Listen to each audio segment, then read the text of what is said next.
Monsieur le Président, l'économie des pays en guerre est généralement affectée. Quelles sont vos stratégies pour relancer l'économie nationale?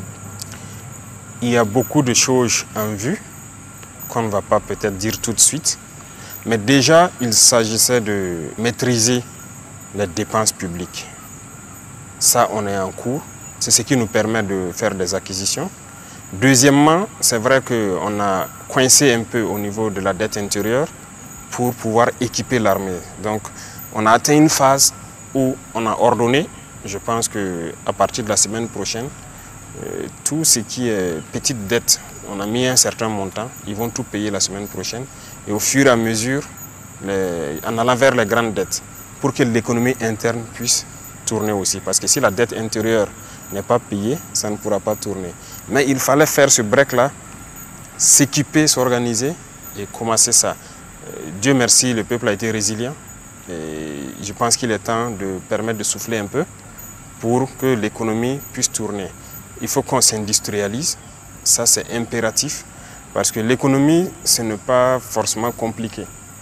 Lorsque vous êtes trop dépendant de l'extérieur, même si vous produisez des richesses, vous êtes obligé d'aller payer. Donc c'est une fuite de devises.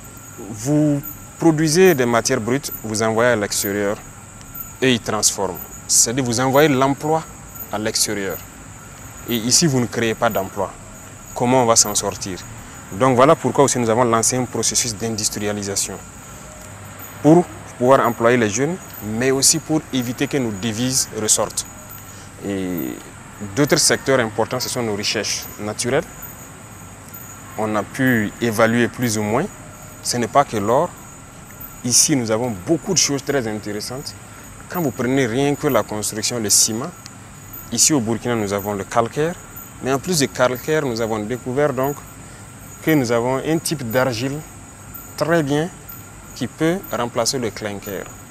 Donc, nous sommes en train de réfléchir à toutes ces technologies, comment mettre des usines sur place qui vont permettre de transformer tout ça sur place. Ça va éviter que nos devises se retrouvent donc à l'extérieur. Donc, il y a d'autres volets que nous ne pouvons pas développer ici dans ce secteur-là. Mais en tout cas, on a de bonnes perspectives. Monsieur le Président, vous venez de le dire, donc il y a de l'espoir pour les entreprises et les particuliers qui avaient des factures impayées. Oui, oui, beaucoup d'espoir. J'ai demandé à voir la liste de toutes les entreprises qui avaient des dettes. J'ai même vu des entreprises qui ont des factures de moins de 5 millions qui traînaient au trésor et tout, qui ne sont pas payées. Donc nous avons ordonné, nous avons fait un planning. Toutes ces entreprises, jusqu'à une certaine facture, ça sera payé donc normalement la semaine prochaine. Et après, il y aura une deuxième session pour éponger petit à petit. Mais il fallait faire un planning pour vraiment pouvoir assurer et assurer aussi un minimum au côté sécurité et défense. Voilà. Justement, est-ce que vous avez un mot à l'endroit des Burkinabés qui continuent de contribuer à l'effort de guerre? Nous ne rendons grâce qu'à Dieu qui nous a permis d'expliquer au peuple qui a compris. C'est tout ce que nous pouvons dire, nous rendons grâce à Dieu pour ça. Et le peuple a compris notre mission, notre vision, l'objectif. On les remercie. C'est cette contribution qui permet au Burkina de bander les muscles et de faire ce qu'il doit faire pour survivre. Sans la contribution du peuple, sans cette acceptation de cette stratégie qu'on a développée pour amener le peuple à contribuer, ce n'était pas possible. Ça allait être difficile, très difficile. Parce que l'allure à laquelle nous sommes partis, c'est grâce au peuple.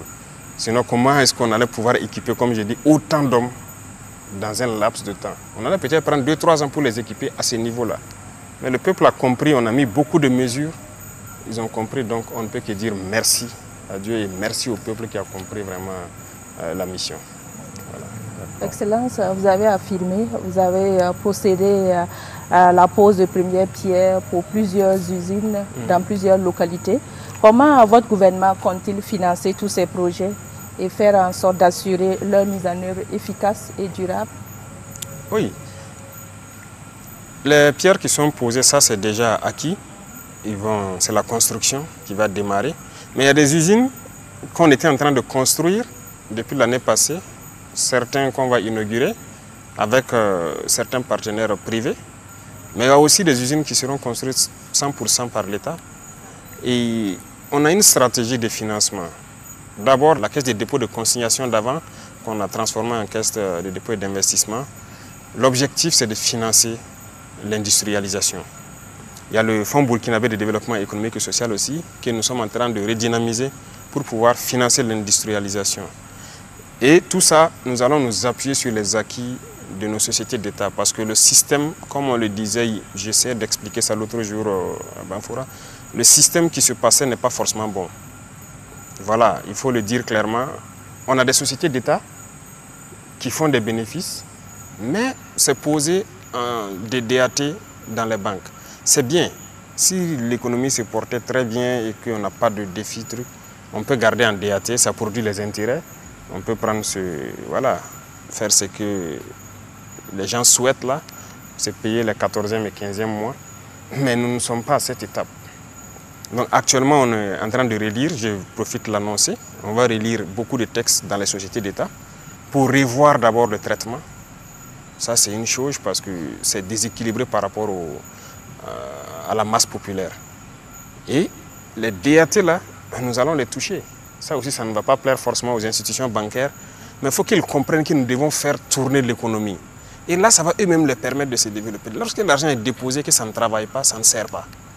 Donc ce sont ces sociétés d'État qui vont financer beaucoup d'entreprises, beaucoup d'industries, qui vont produire et qui vont nous empêcher de partir chaque fois à l'extérieur chercher ce que nous voulons.